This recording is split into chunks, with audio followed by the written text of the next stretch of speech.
Hello art friends and welcome back.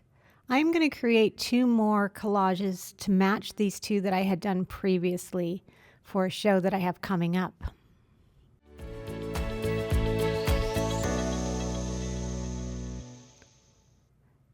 This is just watercolor paper and I'll be using matte medium for my collage. I pulled some papers that match the other collages that I did and a few different patterns that might make them just a little bit different. And then the same materials that I used for the base stuff, which is included the metallic on black.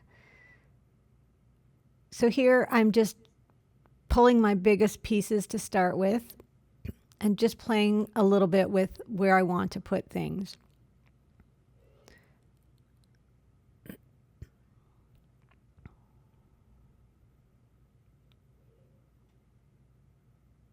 I'm trying to make sure that I have a variety in the sizes of my pieces, but I also wanted to keep the layout composition consistent to the other ones, which was kind of a T composition where there was some strong horizontals and then the letters and the text was more of a vertical element.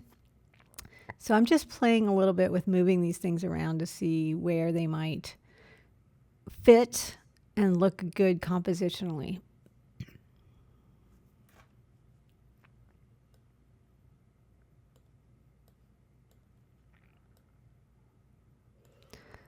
I also have a few other elements that I pulled, like those little dots and the larger dots, that I thought I might try adding in just to make them a little bit different than the other ones, but I needed to keep the base colors the same, which is a black paper that I did with the gold metallic on it.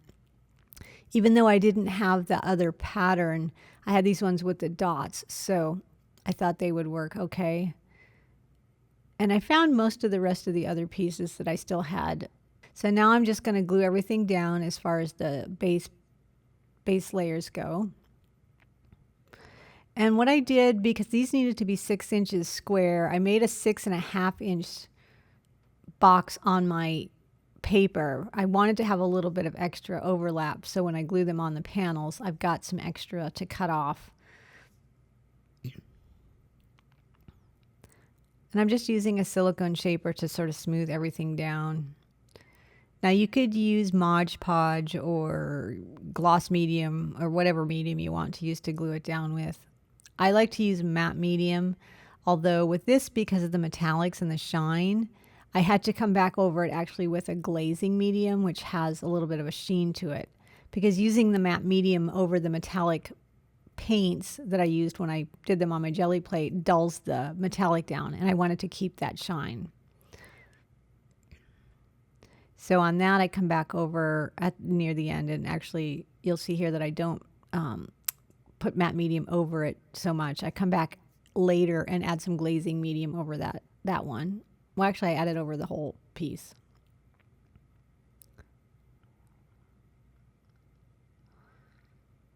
And here I forgot to put this piece down first, so now I had to peel up a little bit.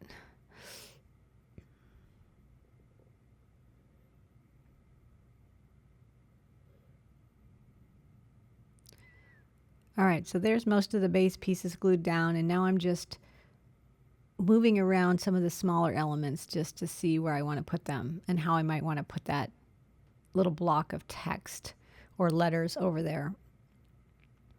And I decided I just wanted to have sort of it cut off on the left side there, so it wasn't a complete letter.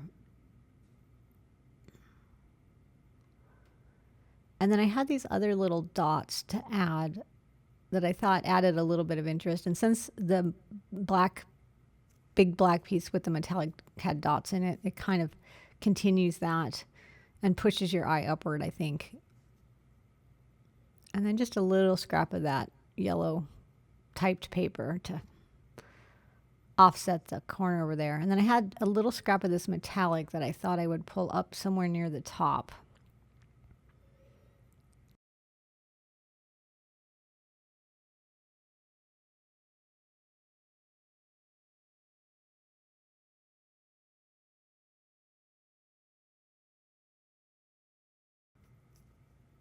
And this is the second collage. So this is the other half of that piece that I used as the main piece. I still have a pretty big piece of the black paper with the metallic dots.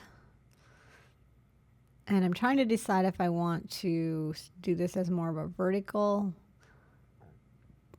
but it doesn't really matter. If you have a decent composition, you should be able to flip it around later and decide which direction you want as the right way up. So this is just figuring out where those base pieces are going to go. And I am looking at my other two pieces just to make sure compositionally I'm keeping stuff similar.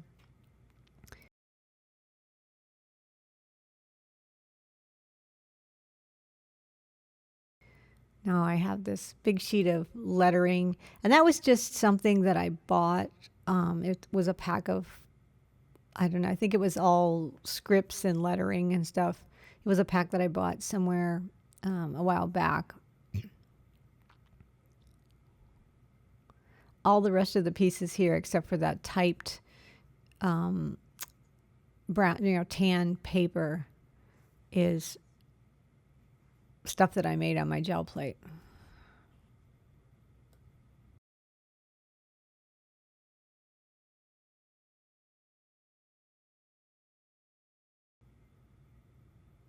All right, I think I have the base composition down here mostly in place.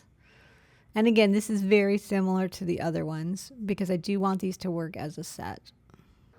So now I'm going to just glue everything down.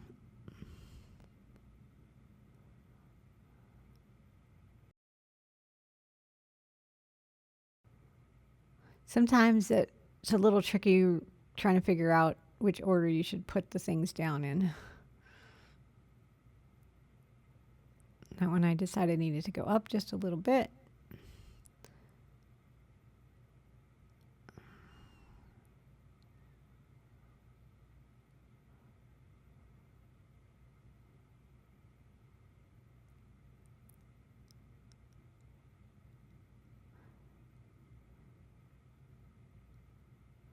Now the paper I'm using is just hot press watercolor paper, so it's got a really, really smooth surface. So when I glue this down and, flatten it out, it leaves a nice flat finish to it. Sometimes like watercolor papers are textured and then you get a little bit more of a texture. But this is actually the hot press, and it's on a little block so that it stays nice and flat even while I'm working on it with the wet medium that I'm putting on it. The paper is buckling a little bit, but because the edges are glued down, it stays nice and flat, so it's easy to work on. Okay, so I've got most of the pieces on. I decided I wanted to cover up that text a little bit more in the upper right corner, just so it's not quite as readable.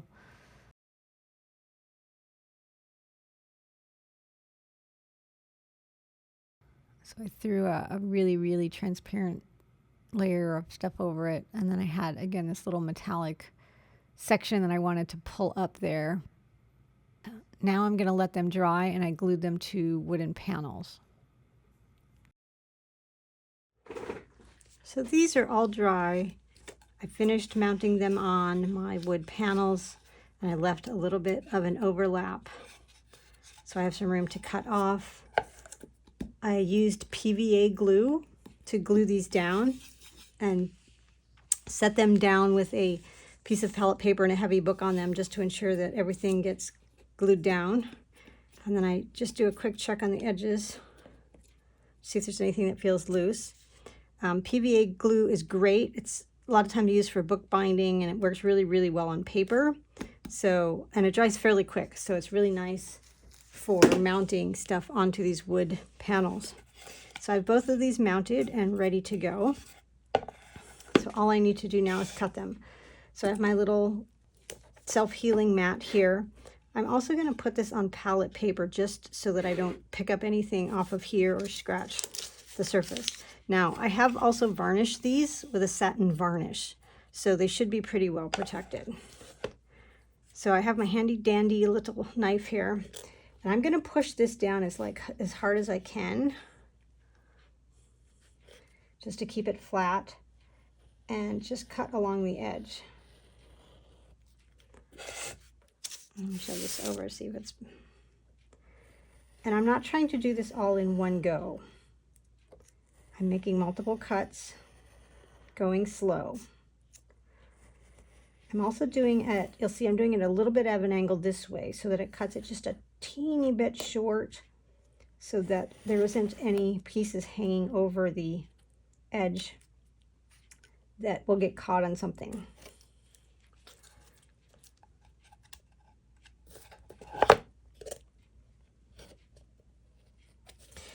Now, one of the tricks I found for making sure that these things get sealed and varnished properly is I actually finish them, glue them on my board and leave a little bit of overlap, and then I varnish it before I cut it so that I can get the varnish all the way out to the edge.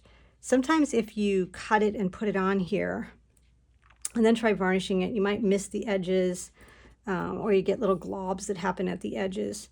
So I find that having the artwork a little bit longer than the board allows me a little bit of room for if some of those things happen.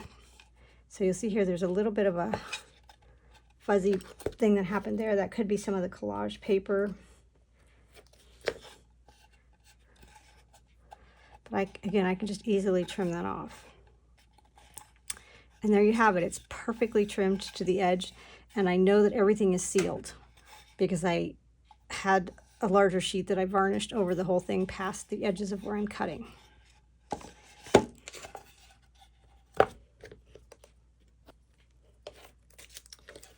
Now you can use a bigger blade. Some people have, you know, these utility knives, but I find because it's got some thickness, you get too much of an edge on it, and this blade is a little bit thicker.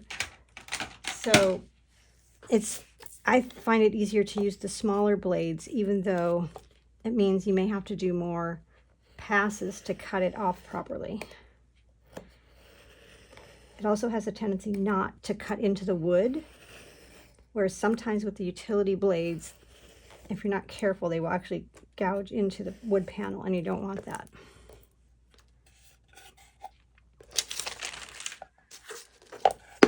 And now I have these little strips, which I will throw in my little colored scrap buckets that I could probably also use for collage. All right, so there you have it, the two that I just cut. Now,